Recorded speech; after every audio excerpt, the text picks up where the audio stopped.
कुडकेलवार यांच्याकडे अक्षय.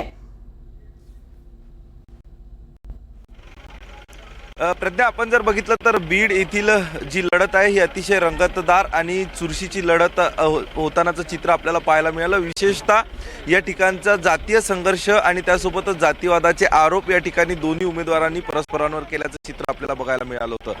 कधी नव्हे ते विक्रमी पद्धतीचं मतदान बीड लोकसभा मतदारसंघामध्ये झालं आहे आणि बीड लोकसभा मतदारसंघाच्या ज्या मतमोजणी केंद्रावरनं बीडच्या लोकसभा उमेदवाराचं भवितव्य काही तासांमध्ये बाहेर पडणार आहे त्या मतदारसंघात आपण त्या मतमोजणी केंद्राबाहेर आपण आहोत आणि मतमोजणी अधिकारी असतील, पोलीस असतील, त्यासोबतच शासकीय यंत्रणेचे सगळे अधिकारी असतील, या सगळ्यांचं आता या ठिकाणी पोहोचत आहेत. मोठी गर्दी आपण जर बघितलं तर या संपूर्ण मतमोजणी केंद्राच्या परिसरामध्ये झाल्याचं चित्र आपल्याला बघायला मिळतंय. गेले काही दिवसांपासून सोशल मीडियाच्या माध्यमातून काही तणावपूर्वक मेसेजेस या ठिकाणी व्हायरल होतानाचं चित्र आपल्याला बघायला मिळालं आणि यासाठीच खबरदारी बीड जिल्हा पोलीस प्रशासनाने घेतली असल्याचं चित्र आपल्याला बघायला मिळतंय.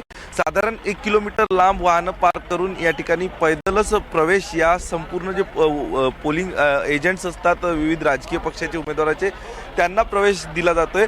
सगळ्यात महत्त्वाचं ज्या प्रकारचं स्थित्यांतर, राजकीय स्थित्यांतर संपूर्ण महाराष्ट्रामध्ये झालं, यानंतर बीडची लोकसभा निवडणूक ही देखील महत्त्वाची मानली जाते. कारण बजरंग सोनवणे ज्यांना राजकीय पाठबळ धनंजय मुंडे यांच्या माध्यमातून दिलं गेलं होतं, त्यांनीच त्यांच्या माध्यमातून पुन्हा पंकजा मुंडे यांना आव्हान देण्यात आलं. भाजपाने देखील जी संधी पंकजा मुंडे यांना राजकीय पुनर्वसनाची दिली, या संधीचं सोनं पंकजा मुंडे यांच्या माध्यमातून होतं का हे बघणं महत्त्वाचं ठरणार आहे.